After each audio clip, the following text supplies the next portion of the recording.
Hi guys, we're here to talk about saxophone and side fingerings today. Specifically, we're playing our chromatic scale. We've got these A sharps and B flats. What are we going to do?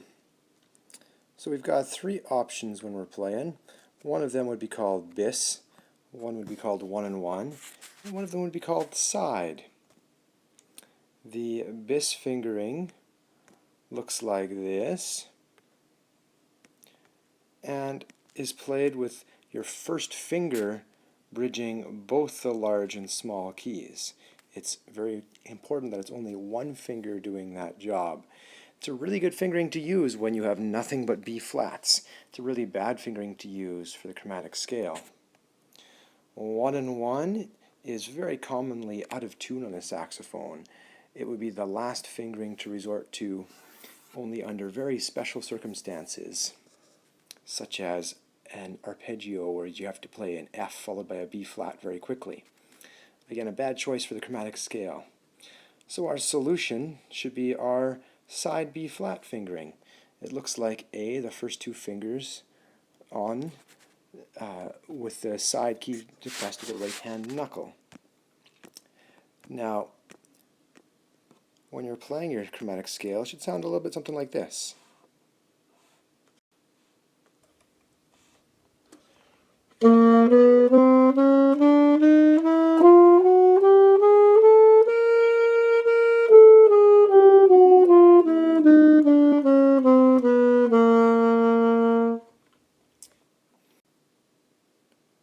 Now, if you're really keen, you also noticed I used the side F sharp fingering.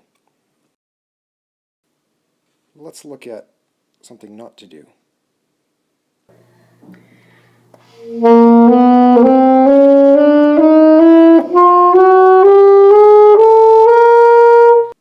Now, hopefully you caught that motion there that we're trying to avoid. The lifting of the second finger like that to move up to the bis key. Later on, that resulted in a second error where there was not enough fingers left to do their job for the G sharp coming down right here. Oh, should use the pinky finger to press the G key. So that first fingering mistake resulted in another one.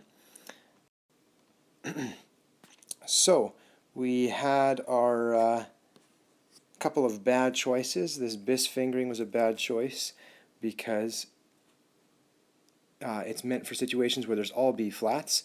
1-on-1 was a bad choice because it's a tricky combination, it's really out of tune.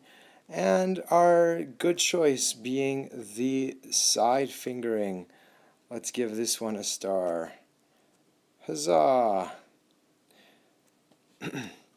Now, the part of your finger that you use for this fingering is really important.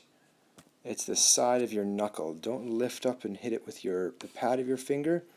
The side of your knuckle engaging on the key, whether it's the side B flat like I'm showing there, or whether it was the side C like I'm showing there for the middle button.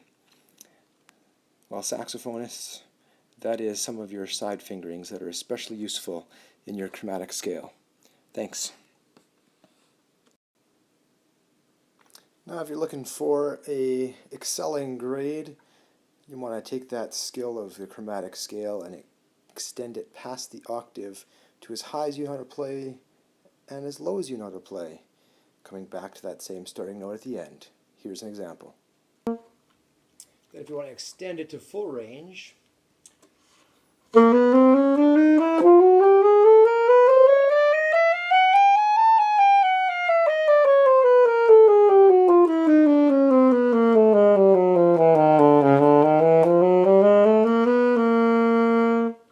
should have stopped on that G.